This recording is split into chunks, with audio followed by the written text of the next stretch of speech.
vida. Quero tomar como meu texto de hoje 1 Coríntios, capítulo 10, começando com o versículo 12. Aquele, pois, que pensa estar em pé, veja que não caia. Não vos sobreveio tentação, ouçam isto, não vos sobreveio tentação que não fosse humana. Todo ser humano enfrenta tentações no decorrer de sua vida, mas Deus é fiel e não permitirá que sejais tentados além das vossas forças. Pelo contrário, juntamente com a tentação vos proverá livramento, de sorte que a possais suportar. Deus provê o escape, se você conhece a Cristo. Bom, aqueles dois filmes tiveram um tremendo impacto sobre o mundo. De 1982... foi Carruagens de Fogo, a história de Eric Liddell, um jovem que disse não a si mesmo e sim a Cristo. Ele surpreendeu o mundo quando se recusou a correr no domingo nas Olimpíadas de Paris de 1924. E vocês todos sabem que ele disse não até mesmo ao príncipe de Gales, que lhe pediu que corresse, porque ele era o homem mais rápido do mundo nos 100 metros. Mas ele disse não pelo dia ser num domingo e era contra suas convicções bíblicas escocesas. E recentemente foi comemorado o 60º aniversário da grande vitória de Eric Liddell nas Olimpíadas, porque ele correu nos 400 metros em que ninguém achava que teria chance. E venceu. E fizeram esse grande filme a respeito de sua vida. E o que muita gente não sabe é que a vida de Eric Liddell não se limitou àquela vitória, porque depois que se formou na Universidade de Edimburgo, quando partiu, a estação estava lotada de colegas e professores cantando "Saudai o nome de Jesus", porque Eric Liddell foi para a China como missionário, foi capturado pelos japoneses durante a guerra e morreu num campo de concentração japonês. Mas naquele campo ele trouxe alegria e coragem a todos os prisioneiros, pois pregou para eles e cantou para eles, ministrando as suas almas. E ouvi dizer que estão preparando um outro filme, mostrando a sua vida ali, porque ele teve coragem de dizer não. O mundo ouviu falar dele, porque ele disse não àqueles que tentaram fazer com que abandonasse suas convicções cristãs pessoais.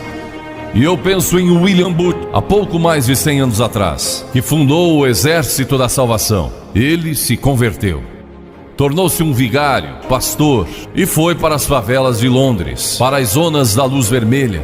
Pregou entre a gente pobre, formou um pequeno grupo chamado Banda Aleluia, e ia às esquinas, e ia também às prisões. E alguns dos líderes religiosos da época não gostaram daquilo, e assim ele foi chamado diante de uma conferência de líderes religiosos e disseram: "William Booth, você vai pregar onde nós o mandarmos, senão será excomungado." Ali estava ele diante daquela vasta assembleia de pastores. Que poderia dizer Catherine Booth, que se tornou tão famosa quanto ele, sua esposa, que estava na galeria, e abanou o seu lenço gritando: "William, diga não!" E William obedeceu sua esposa e disse não. E assim nasceu o Exército da Salvação.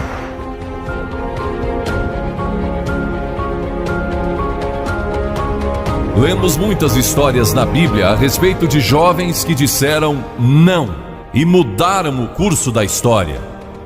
A primeira que quero mencionar, talvez nunca tenham ouvido falar. Seu nome foi Vasti e foi rainha da Pérsia, a esposa de Assuero, que reinou desde a Índia até a Etiópia. Pense em todo o petróleo que ele tinha e provavelmente nem sabia. Um dos monarcas mais ricos que já viveu.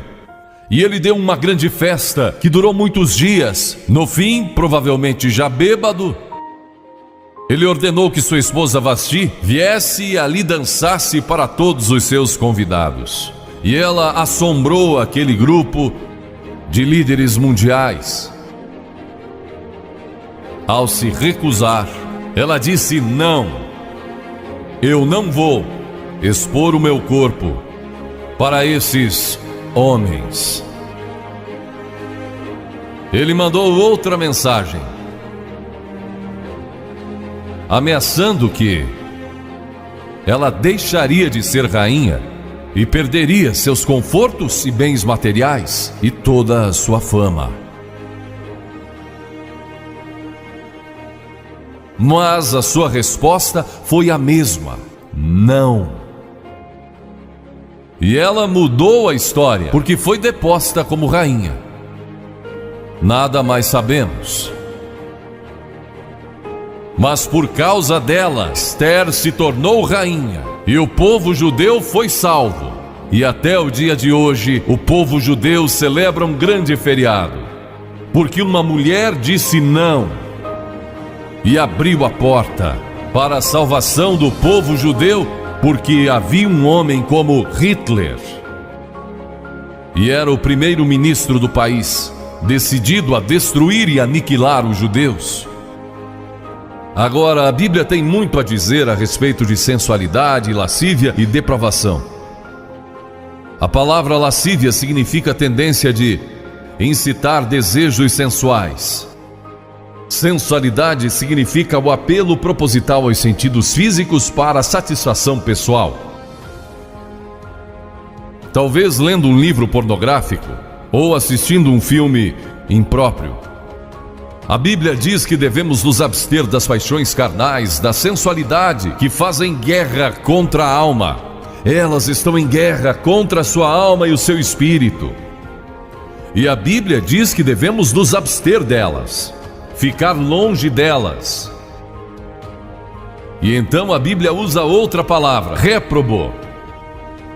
Agora isso se refere a pessoas totalmente depravadas, de consciências mortas ou cauterizadas. Não sabem mais corar, perderam a capacidade de discernir entre o bem e o mal. E em Romanos 1:28 lemos: e por haverem desprezado o conhecimento de Deus, o próprio Deus os entregou a uma disposição mental reprovável para praticarem coisas inconvenientes. Ou seja, Deus desistiu deles dizendo: vão em frente.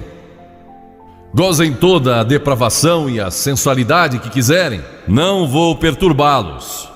Ainda não. Mas saibam que os seus pecados o acharão e prestarão contas no dia do juízo. E Paulo, escrevendo ao jovem Timóteo, disse: também estes resistem à verdade, homens de todo corrompidos, réprobos quanto à fé. Em outras palavras, rejeitaram a Cristo por tanto tempo que suas consciências se cauterizaram e seus corações se endureceram. E mesmo que o Espírito de Deus lhes fale, eles não podem ouvir.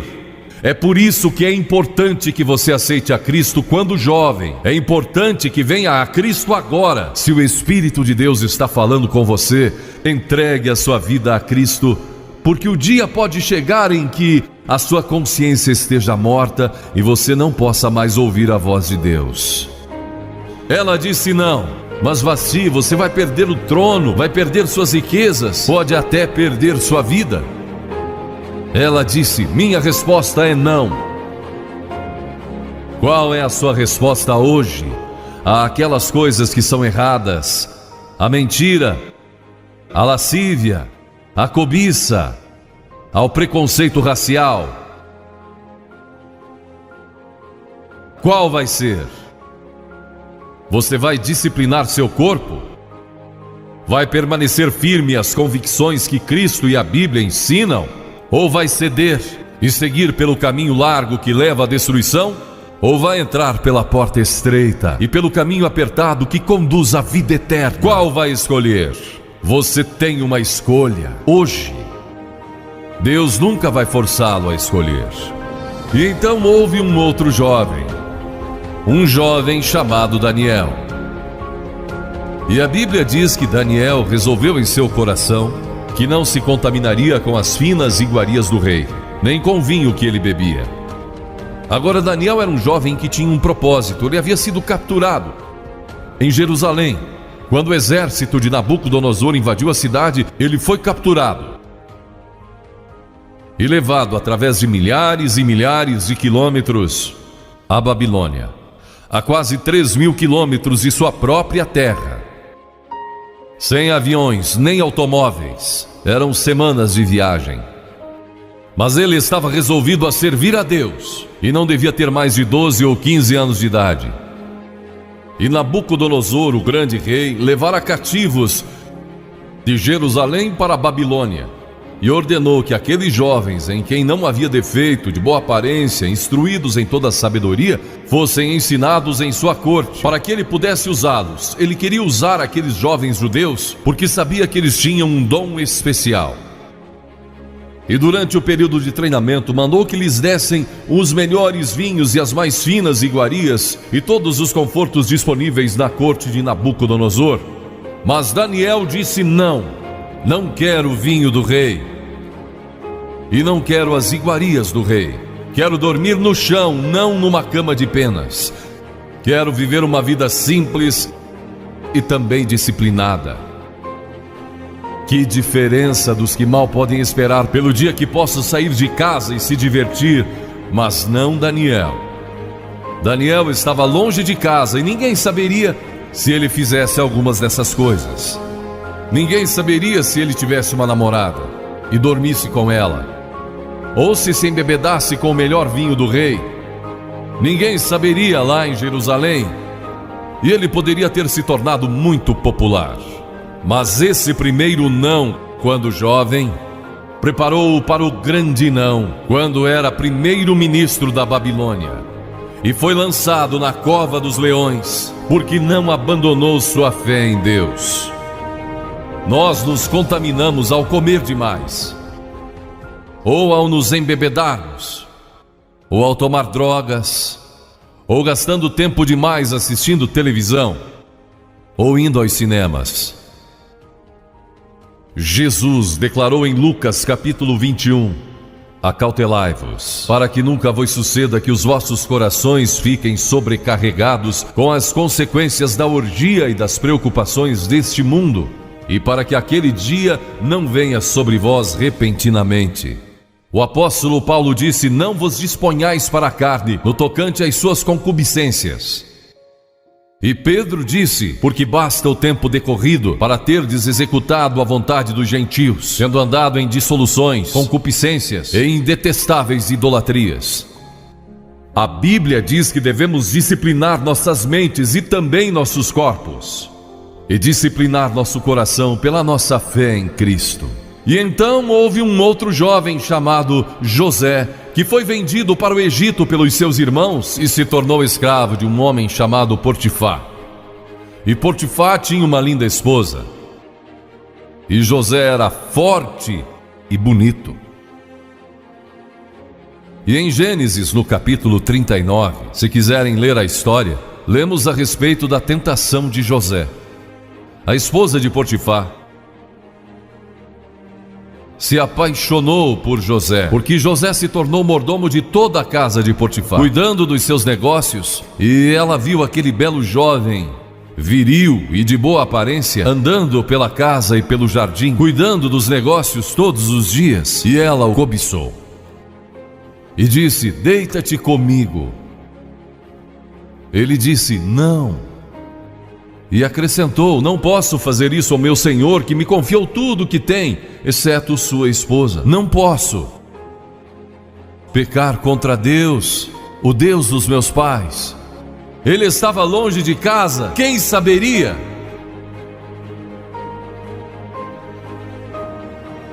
Mas disse não. E quando disse não,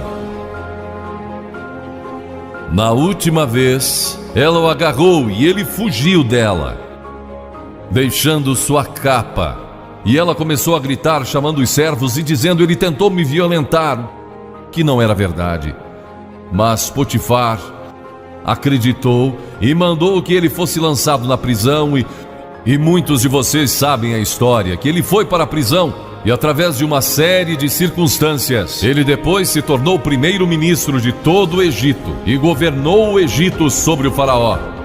Deus o guardou e o promoveu, porque José teve a coragem de dizer não quando foi tentado. Agora, sexo não é pecado.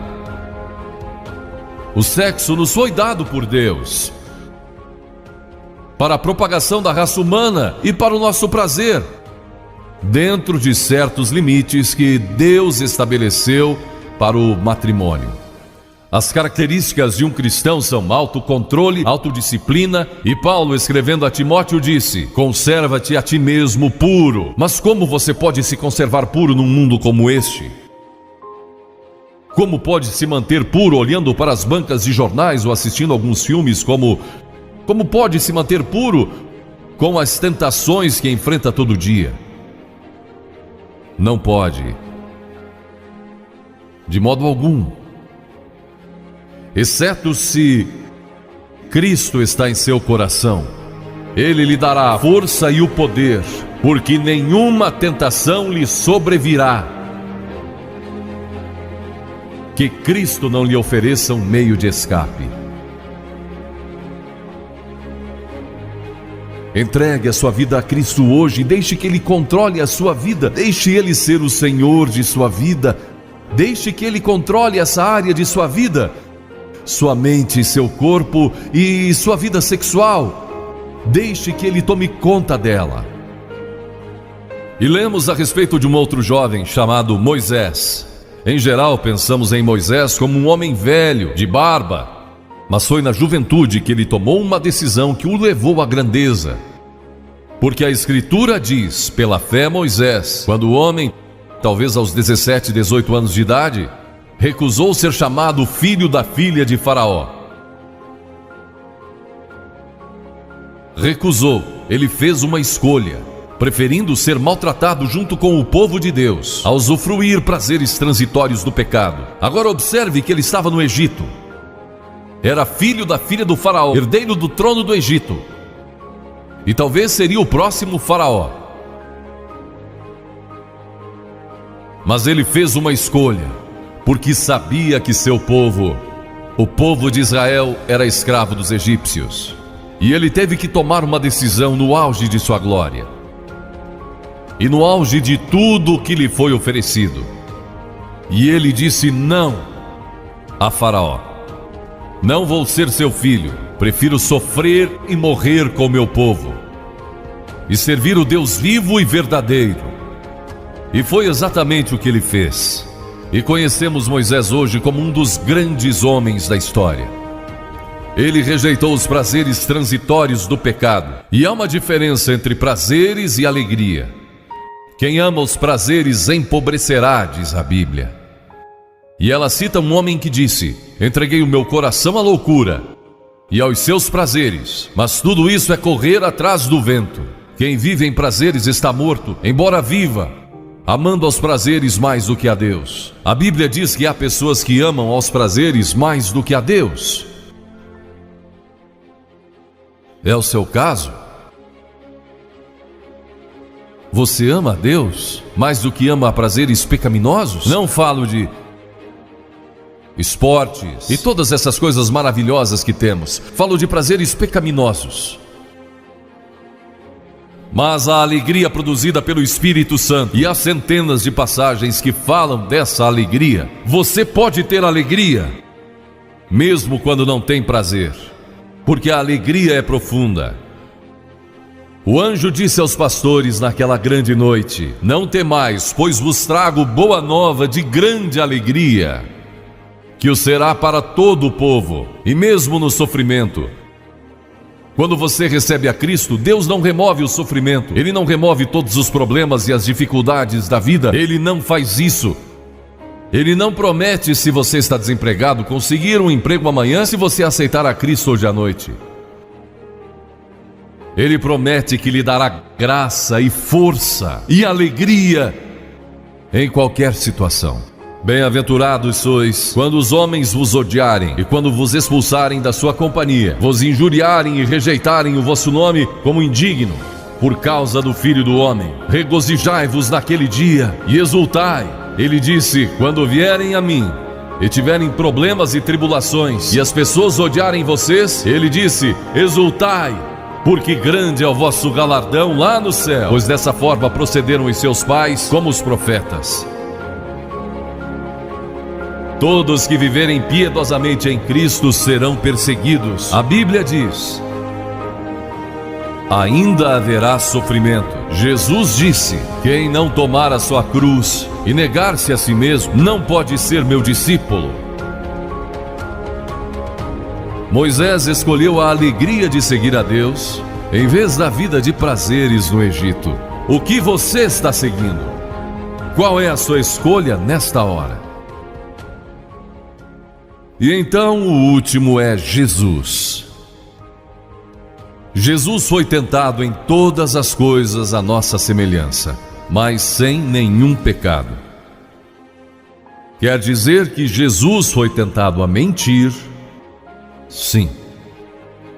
Que Jesus foi tentado a cobiçar? Sim. Que ele foi tentado a adulterar? Sim. Que Jesus foi tentado a roubar? Sim. Ele foi tentado em todas as coisas, como nós, mas sem pecado. Como ele teve vitória sobre a tentação? A Bíblia nos diz no capítulo 4 de Mateus e em muitos outros textos, mas vou falar só deste. O diabo veio a ele quando ele estava faminto e sedento e disse: se és o Filho de Deus, manda que essas pedras se tornem em pães. Observem que ele tentou colocar dúvidas na mente de Jesus quanto à sua identidade. Agora Jesus era o Filho de Deus, nascido de uma virgem, Filho de Deus, que foi ressuscitado dos mortos pelo poder de Deus e está vivo hoje. Mas o diabo pôs dúvidas em sua mente. Ele estava fraco e cansado e faminto, um ser humano. Ele não enfrentou o diabo como filho de Deus, enfrentou como homem. E ele sempre respondeu citando as Escrituras. É por isso que você deve decorar as Escrituras. Nem só de pão viverá o homem, mas de toda palavra que procede da boca de Deus. Jesus disse que há uma coisa que é mais importante que a comida, sexo e coisas materiais. É sua vida espiritual. E então ele disse: se tu és o Filho de Deus, atira-te abaixo, porque está escrito: aos seus anjos ordenará a teu respeito que te guardem, para não tropeçares. E Jesus de novo respondeu: está escrito: não tentarás o Senhor teu Deus. Então o diabo o levou a um alto monte e lhe mostrou todo o futuro do mundo, todos os reinos que ainda estavam por vir. Ele disse: se dobrares o teu joelho e me adorares, eu te darei todos os reinos do mundo e sua glória. Jesus não argumentou se ele podia fazer isso. O diabo pode dar-lhe qualquer coisa. Alguns de vocês estão vendendo as suas almas por nada, coisas sem valor. A Jesus ele ofereceu o mundo todo. Mas ele sabia que a cruz estava esperando por ele, e o único meio de salvação para o mundo era a cruz. Se tivesse obedecido ao diabo, nós nunca teríamos tido a oportunidade de sermos salvos e perdoados. Jesus teria tomado um atalho e nós estaríamos perdidos. Mas Jesus disse: está escrito, ou melhor, começou dizendo: retira-te, Satanás, porque está escrito: ao Senhor teu Deus adorarás e só a Ele darás culto. E assim o diabo o deixou, e anjos vieram e o serviram. Observe como Jesus enfrentou o diabo ao ser tentado. Primeiro, ele citou as Escrituras. Segundo, ele estava cheio do Espírito Santo. E terceiro, estava na vontade de Deus. Você está disposto a dizer não às tentações do diabo? Está? Pense nisso. E está disposto a dizer sim às declarações de Cristo, de que Ele é Filho de Deus? e quer que Ele entre em seu coração e perdoe seus pecados, salvando? Eu sei que muitos de vocês foram batizados e confirmados. A maioria de vocês talvez sejam membros de uma igreja, ou se identificam com uma igreja, ou talvez vão a uma igreja 2 ou 3 vezes ao ano. Não sei se faz isso ou não, mas sei que muitos o fazem. Mas não podem declarar aqui hoje: eu sei que meus pecados foram perdoados, eu sei que vou para o céu. Deus está disposto a perdoar todo o seu passado hoje por causa da cruz. Deus está disposto a dizer: eu perdoo você, porque Ele ama você. E Deus se interessa por você como se você fosse a única pessoa em todo o mundo. E você pode recebê-lo nesta noite. Você diz: o que preciso fazer? Primeiro, deve estar pronto a se arrepender dos seus pecados. O primeiro sermão de Jesus foi sobre arrependimento. E a palavra arrependimento significa mudança, mudar suas ideias, mudar seu estilo de vida. Deixar que Cristo entre e o ajude a mudar. Está pronto a fazer isso? Não pode mudar por si mesmo. Mas Ele o ajudará a mudar. Não que você será perfeito. Significa que vai dar à sua vida uma nova direção. E Ele estará com você para ajudá-lo. À medida que você anda dia a dia com Cristo, você vai falhar e vai errar. Não vai ser perfeito. Mas Cristo estará com você. Se estiver pronto a se arrepender, diga a Deus nesta hora: eu pequei e me arrependo, e estou pronto a mudar. E então a segunda coisa é que você o recebe pela fé. Cliff disse há pouco que você não pode racionalizar a salvação. Há certas coisas que podemos compreender, mas muitas delas você não pode entender. Tem que vir como uma criança, dizendo: não posso entender tudo, mas eu te recebo em meu coração hoje pela fé. Pela fé que somos salvos, pela fé e não por obras, para que ninguém se glorie. Pela graça que somos salvos. E então a terceira coisa: você está pronto a sair daqui hoje dizendo: vou segui-lo e servi-lo o melhor que me for possível. Sabe, em nossa reunião em Bristol, há algumas semanas atrás, estava ali um jovem de 17 anos. Ele tinha ido à autoescola aquela tarde e pediu que seu instrutor o deixasse em um dos portões do estádio. E entre aquela multidão, ele encontrou sua família, que tinha sido convidada para a cruzada.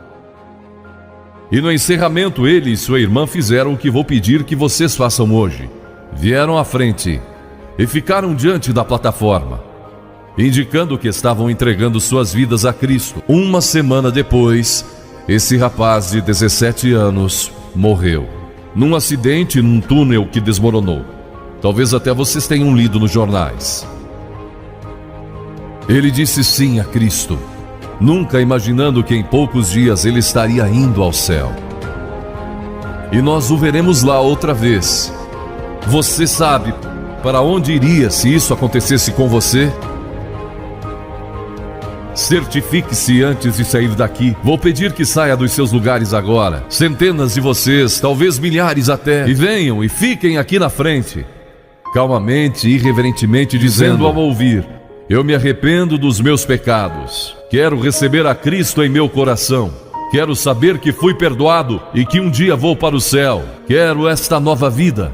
Você diz: mas Billy, por que você pede que venhamos publicamente? Por que em público? Porque toda pessoa que Jesus chamou no Novo Testamento, chamou em público. Ele disse: se não estiver disposto a me confessar diante dos homens, tampouco eu o confessarei diante do meu Pai que está nos céus. Jesus morreu publicamente por você, despido, sangrando, diante de toda aquela multidão. Por você. Certamente você pode vir à frente hoje, declarar sua entrega a Cristo. Não somente os jovens, talvez você tenha 70, 80 anos e Deus falou com você hoje. Levante-se e venha. Vamos esperar por você. Você que está assistindo pela internet no século 21, no Brasil ou em outras partes do mundo, também pode tomar uma decisão por Cristo agora. Entregue a sua vida a Cristo hoje. Tome a decisão que estas pessoas estão tomando, estas centenas de pessoas. Vimos mais de 3.000 pessoas todas as noites. Que Deus o ajude a tomar essa decisão hoje. E procure uma igreja mais próxima. Se inscreva no canal, dê um like e compartilhe com outras pessoas a divina palavra do Espírito Santo. Que Deus vos abençoe.